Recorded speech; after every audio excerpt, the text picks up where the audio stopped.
اب کیا ہوا ایسا؟ علامہ مجلسی نے بہار الانوار میں ایک روایت کو نقل کیا ہے، میں صرف اس کو پڑھوں گا اور وہی تمہید ہوگی، مقدمہ ہوگا مصائب کا۔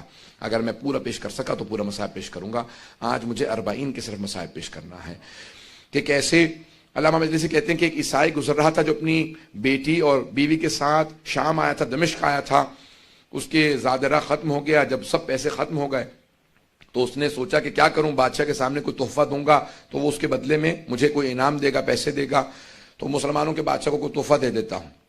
سوچنے لگا، پھر اس نے کہا کہ ایک ہرنی کو میں کہیں سے شکار کرتا ہوں۔ گیا، جا کے دیکھا ایک ہرنی بہت خوبصورت تھی، گلے میں رسی ڈالی، گھسیٹتا ہوا جا رہا تھا کہ اچانک زندان کے دروازے پہ ہرنی رک گئی۔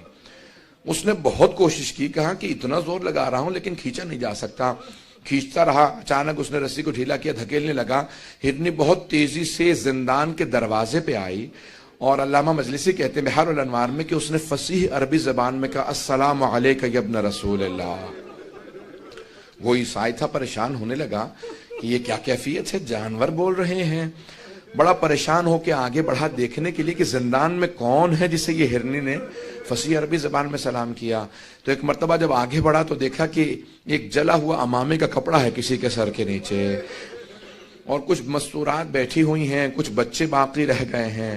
میں نے آج صبح کی مجلس میں کہا تھا نا، جب آل رسول مدینے سے جا رہے تھے نا کربلا تو 46 بچے ساتھ تھے، 46 چلڈرن تھے، 46، اور جب واپس جا رہے تھے تو 10 بچے بھی نہیں رہ گئے تھے۔ نہ جانے کتنے بچوں کی شہادتیں ہوئی ہیں۔ آگے بڑھ کے دیکھنے لگا، امام سجاد فوراً اٹھے، زندان کے دروازے پہ آئے، اور ایک مرتبہ اس نے امام کی طرف دیکھا کہ آپ کون ہیں، آپ اس زندان میں کیوں ہیں، یہ ہرنی کیوں بول رہی ہے، اور آپ کا مقام کسی کو کیوں معلوم نہیں؟ امام نے ہرنی کی طرف دیکھا، دیکھنے کے بعد کہا کہ یہ ہرنی مجھ سے صرف اتنا کہہ رہی ہے کہ مجھے اتنی دیر کی مہلت دلا دیں، میرے 2 بچے ہیں اس پہاڑ کے پیچھے، میں انہیں دودھ پلا کے واپس آ جاؤں۔ امام نے پلٹ کے اس عیسائی سے کہا میں تجھے ضمانت دیتا ہوں یہ ہرنی واپس آ جائے گی، بس اسے اتنی مہلت دے دے، اپنے بچوں کو دودھ پلا دے۔ اس نے فوراً اس ہرنی کو آزاد کر دیا، کہ میں نے آپ کی وجہ سے اسے آزاد کر دیا، یہ ہرنی آپ سے مہلت مانگ رہی ہے، یہ آپ کو کیسے معلوم؟ امام نے کیسے آزاد کرتے، میں حجت خدا ہوں۔ کہا آپ کون ہیں؟ کہا تو نے مسلمانوں کے آخر نبی جو ہیں، نبی آخر زمان، ان کا نام سن رکھا ہے؟ کہا ہاں، محمد مصطفیٰ۔ کہا کہ ان کے 2 نواسے تھے، حسن و حسین، میں حسین کا بیٹا ہوں۔ اب وہ تڑپنے لگا، کہا یہ سارے مسلمان ہیں اس شہر کے اندر، اور ان میں سے کوئی بھی آپ کی حرمت کو نہیں جانتا، کوئی آپ کے مقام و عظمت کو نہیں سمجھتا۔ ایک مرتبہ اس نے گھروں پہ جانا شروع کیا، دروازوں پہ دستک دینا شروع کی، مسلمانوں باہر آ جاؤ، یہ تمہارے نبی کی ذریت ہے جو قید خانے میں، یہ آل نبی ہیں جو تمہارے قید خانوں میں ہیں۔ مسلمان باہر نکلتے، وہ ایک مرتبہ آ کے پوچھنے لگا یہ مستورات کون ہیں؟ کہا یہ نبی کی نواسیاں ہیں، یہ علی کی بیٹیاں ہیں۔ جب اس نے زیادہ شور مچایا تو یزید کے جو سپاہی تھے انہوں نے اس کو گرفتار کر لیا۔ علامہ مجلسی کہتے ہیں کہ انہوں نے اس کا سر قلم کیا، اسے مار دیا، اور جا کے مدینے سے، دمشق سے باہر اس کو پھینک دیا یا دفنا دیا قبر کے اندر۔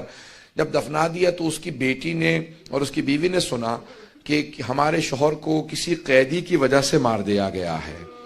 وہ فوراً تلاش کرتی ہوئی دمشق کے باہر اسی قید خانے کے سامنے کھڑی ہوئی، کہا کہ آپ کون ہیں؟ امام سجاد سمجھ گئے، کیا بات ہے؟ کہ ہمارا ایک ہی سہارا تھا وہ بھی آپ نے چھین لیا۔ امام نے ایک مرتبہ اعجاز سے زندان کے دروازے کھلے، کہا میرے ساتھ چل۔ اور امام اس مقام پہ پہنچے جہاں پہ قبر تھی، کہا پروردگارہ میری مظلومیت کا واسطہ۔ ایک مرتبہ قبر کھلی، وہ باہر اٹھا، امام کی قدموں میں گرا، کہا میں آپ پہ ایمان لے کے آتا ہوں، میں گواہی دیتا ہوں آپ حجت خدا ہیں۔ امام نے کہا واپس چلا جا، تیری زوجہ اور تیری بیٹی بہت پریشان تھے۔ جب جانے لگے تو امام نے خاتون سے کہا کہ ہم سہارے چھینتے نہیں ہیں، ہم سہارے عطا کرتے ہیں۔ بس اس کے بعد ایک مرتبہ ایسا ماحول بنا، ہر دمشق کے گھر کے اندر باتیں ہونے لگی کہ کوئی یہ قیدی یہاں آل رسول ہیں، وہ عیسائی کہہ کے گیا تھا۔ اب ہر جگہ پہ جب باتیں ہونے لگی یزید کے خلاف، سب لوگ گفتگو چیمیں گوئیاں کرنے لگے کہ یزید نے آل رسول کو قیدی بنا رکھا ہے۔ تو یزید نے کہا ان کو یہاں سے بھیج دو، واپس مدینے چلے جائیں، اب یہ میرے خلاف کچھ نہیں کر سکتے، یہ بیویاں ختم ہو چکی ہیں، ان کو قید کے اندر اتنی مسلسل سختیاں آئی ہیں کہ یہ میرے خلاف کچھ نہیں کر سکتے۔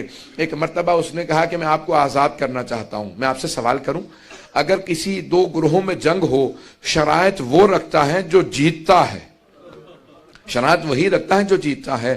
تو ایک مرتبہ یزید نے کہا میں آپ کو آزاد کرتا ہوں. امام سجاد نے کہا ہماری کچھ شرائط ہیں, شرائط پوری کر دے ہم واپس چلے جائیں گے. کہا کیا شرائط ہے؟ کہا پہلی شرط ہے شہداء کے سروں کو واپس کر دے. دوسری شرط یہ ہے کہ جو تبرکات لوٹے تھے تبرکات کو لوٹا دے. اور تیسری شرط یہ ہے کہ ہمیں یہاں پہ رونے کے لیے ایک مکان دے دے, ہم اب تک کھل کے رو نہیں سکے ہیں. بس بھئی آپ پہ اور مجھ پہ تو کوئی پابندی نہیں ہے, بیویوں کے گریے پہ بھی پابندی تھی. آج سنیں گے مصائب کو, بس بھی بس ایک چراغ رہنے دیجئے گا. اب سنیں گے مصائب کو, یہ چراغ بجھا دیے گئے تاکہ کوئی رونے میں حیا نہ کرے, کوئی رونے میں شرم نہ کرے. لیکن پھر بھی کچھ دیر بعد یہ چراغ جلا دیے جائیں گے, ہمیشہ تاریکی نہیں رہے گی. ایک 3.5 برس کی بچی تھی, وہ ہمیشہ یہی سوال کرتی تھی, اماں دوبارہ کبھی چراغ بھی جلیں گے, کبھی روشنیاں بھی ہوں گی. بس بھئی ایک مرتبہ مکان دیا کہ آپ یہاں پہ گریہ کر سکتے ہیں. ساری بیویاں زمین پہ بیٹھی گریہ کر رہی تھی, روتی جاتی تھی. کوئی مصائب پڑھنے والا نہیں تھا. ایک بی بی آواز دیتی تھی واہ حسین, ساری بیویاں رونے لگتی تھی. جب خاموش ہوتی دوسری بی بی کہتی واہ عباسا. پھر جب خاموش ہوتی کوئی بی بی کہتی واہ علی اکبرا. پھر کوئی کہتی واہ علی اصغرا, واہ قاسمہ. بس شہداء کے نام آتے تھے, مصائب ذہن میں آ جاتے تھے. کسی کا لاشا پامال ہوا ذہن میں آتا تھا, کسی کے چھوٹے سے لاشے کے گلے میں تیر لگنے کے مصائب ذہن میں آتے تھے. میں اب تفصیل میں نہیں جاؤں گا, تیزی سے آگے بڑھ رہا ہوں عزیزان گرامی. بس بھی ایک مرتبہ شہداء کے سروں سے متعلق کہا تھا نا امام سجاد نے, پہلے تبرکات واپس آ رہے تھے. پہلے تبرکات. ایک چادر تطہیر آئی, جناب زینب آگے بڑھی کہا لاؤ میری ماں کی چادر مجھے واپس کر دو. اتنے میں 2 چھوٹی چھوٹی بالیاں آئیں. ساری بیویوں نے جناب رباب کو دیکھا, سمجھ گئیں کہ بالیاں جس بی بی کی تھی اب وہ نہیں رہی. یہ بالیاں لائی گئیں, جناب رباب نے تڑپ کے بالیوں کو لیا, کہا جس کی بالیاں تھی اب وہ نہیں رہی. اتنے میں ایک آدمی ایک انگوٹھی لے کے آیا. امام سجاد سے جناب زینب نے پوچھا بیٹا سجاد یہ کس کی انگوٹھی ہے؟ کہا پھوپھی اماں میرے بابا کی انگوٹھی ہے. جب بجدل انگوٹھی اتار رہا تھا نا, انگوٹھی اتر نہیں رہی تھی. اس نے خنجر نکالا, انگلی کو کاٹو, اور انگوٹھی اتار کے لوٹ کے لے گیا. اجرکم اللہ, اجرکم اللہ. کوئی بخل نہ کرے, بلند آواز سے روئیے گا. امام سجاد کہتے ہیں میرے بابا پہ ایسے گریہ کرو جیسے ایک بوڑھی ماں جوان بیٹے پہ روتی ہے.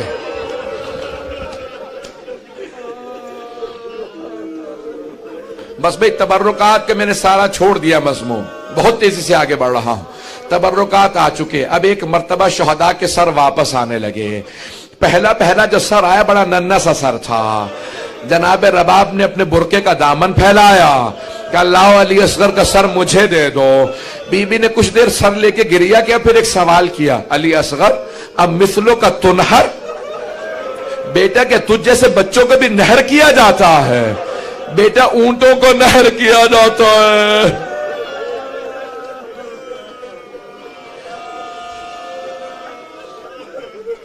اتنے میں ایک سر آیا جو بہت خوبصورت سر تھا. جناب لیلا نے کہا لاؤ علی اکبر کا سر مجھے دے دو. بی بی نے کہا علی اکبر تیرے بغیر جینا ماں کا بڑا مشکل ہے. اتنے میں ایک سر آیا, جناب ام فروہ آگے بڑھی. سر کو لینے کے بعد کہا قاسم جب آپ خیمے سے گئے تھے آپ کے چہرے پہ گھوڑوں کی ٹاپوں کے نشان نہیں تھے. بس بھئی سر آتے رہے. اتنے میں ایک سر آیا, اسے نیزے سے نہیں اتارا گیا تھا, اسے ایک تھیلے سے نکالا گیا تھا. جناب ام کلثوم آگے بڑھی کہا لاؤ عباس کا سر مجھے دے دو.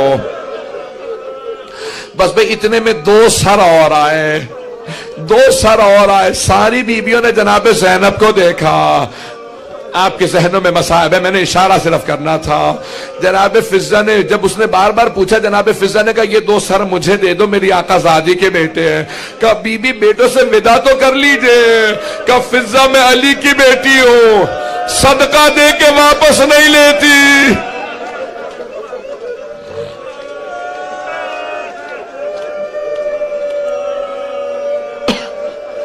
بس بھئی ایک مرتبہ ایک ایسا سر آیا، ساری بیبیاں تعظیم میں کھڑی ہو گئیں، جناب زینب آگے بڑھی کہ اللہ میرے ماں جائے حسین کا سر، مجھے میرے بھائی کا سر دے دو۔ ساری بیبیوں نے حلقہ باندھا، بلند آواز سے گریہ کرنے لگی، ماتم کرتی جاتی تھی بیبیاں۔ بس بھئی ایک مرتبہ 3 دن تک بیبیاں روتی رہیں، گریہ کرتی رہیں۔ امام سجاد نے اعلان کیا کہ پھوپھی اماں سب بیبیوں سے کہتے ہیں کل صبح ہم مدینے واپس چلے جائیں گے۔ صبح نمودار ہوئی، میں نے 2 جگہ یہ مصائب پیش کیا، صرف یہ ایک جملہ پیش کر رہا ہوں وہاں اپنے مصائب سے۔ جیسی صبح نمودار ہوئی تو جناب زینب سے امام سجاد نے پوچھا پھوپھی اماں بیبیاں تیار ہیں؟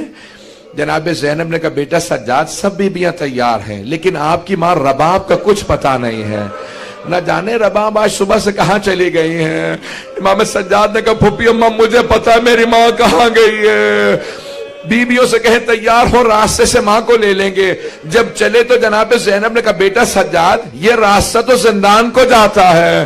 کہا پھوپھی اماں میری ماں زندان کی ایک قبر سے وداع کرنے گئی ہے۔ جیسے ایک ماں بچے سے لپٹ کے روتی ہے نا، جناب رباب قبر سے لپٹی ہوئی تھی، بار بار کہتی تھی سکینہ تمہیں سب سے زیادہ شوق تھا مدینے جانے کا، بیٹی اٹھو ہم مدینے جا رہے ہیں۔ امام سجاد آگے بڑھے، ماں کا بازو تھاما، جناب زینب نے بازو پکڑا کر رباب جو چلے جاتے ہیں ان کے ساتھ دنیا سے نہیں چلے جاتے، رباب صبر کرو۔ بس بھئی اٹھی بیبیاں چلیں۔ ایک مرتبہ جیسے دمشق سے قافلہ باہر آیا نا تو جناب زینب نے آواز دی بیٹا سجاد ذرا قافلے کو رکوا دیجئے۔ قافلہ رک گیا، بی بی نے ساری بیبیوں سے کہا جناب زینب نے بیبیوں ذرا دوبارہ دمشق کا رخ کرنا۔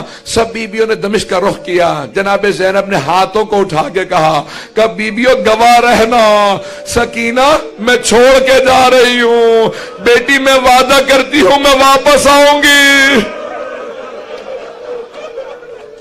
بس بھئی سب بیبیاں تڑپنے لگی، رونے لگیں۔ امام سجاد نے قافلے کو دوبارہ چلا کر قافلے کو چلا دو۔ ایک ایسا مقام آیا کہ جہاں پہ جو قافلے کے ساتھ چل رہا تھا اس نے آواز دی کہ سید سجاد ہم ایک ایسے مقام پہ ہیں یہاں سے راستہ مدینے بھی جاتا ہے کربلا بھی جاتا ہے، بس کربلا کا نام سننا تھا۔ ساری بیبیاں تڑپنے لگی کہ سجاد ہم لاشیں چھوڑ کے آئے تھے، ہمیں کچھ دیر کے لیے کربلا لے چلو، ہم قبروں کی زیارت کرنا چاہتے ہیں۔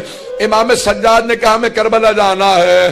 کربلا چلنے لگے، جب راستے میں کربلا کا نام آیا ہر بیوی تڑپ رہی تھی، کسی کو اپنا شہید یاد آتا، کسی کو اپنا بچہ یاد آتا، کسی کو کوئی یاد آتا، کوئی بھائی کو یاد کر رہی تھی، ہر بیوی تڑپ رہی ہے۔ وہاں جناب جابر عطیہ رسول خدا کے صحابی کے ساتھ دونوں صحابی پہنچے۔ جیسے ہی پہنچے نا تو کربلا میں پہنچے، جناب جابر نابینا ہو چکے تھے۔ عطیہ سے اپنے غلام سے کہا کہ مجھے حسین کی قبر پہ لے چل۔ کہا قبور ہیں لیکن نام نہیں لکھے ہوئے، پہچانا نہیں جا رہا کون سی قبر کس کی ہے۔ تو جناب جابر نے آواز دی حسین میں جب بھی آپ سے ملنے آتا تھا مجھے گلے لگاتے تھے، اے حسین میں مدینے سے آیا ہوں، کچھ دیر کے لیے مجھے گلے لگا لیجئے۔ جناب جابر ابھی تڑپ ہی رہے تھے کہ اتنے میں جناب جابر کو محسوس ہوا کہ قافلے کے آنے کی آہٹ محسوس ہو رہی ہے۔ بس بھئی 5 سے 7 منٹ کی زحمت دوں گا، زیادہ مصائب نہیں پڑھوں گا۔ آج تابوت ہے نا سید الشہداء کا، کوئی رونے میں بخل نہ کرے۔ آج جب تابوت پہ آپ پرسہ دیں گے نا تو 3 بیبیوں کو پرسہ دے دیے گا۔ جناب سیدہ کو کہے گا بی بی آپ کے بیٹے کی شہادت کا بڑا افسوس ہے، بی بی لاشے کے پامال ہونے کا بڑا افسوس ہے۔ دوسری بی بی جناب زینب کبریٰ کہے گا بی بی آپ نے اپنے بھائی کو لاشے کو پامال ہوتے دیکھا تھا، شمر کو خنجر چلاتے دیکھا تھا۔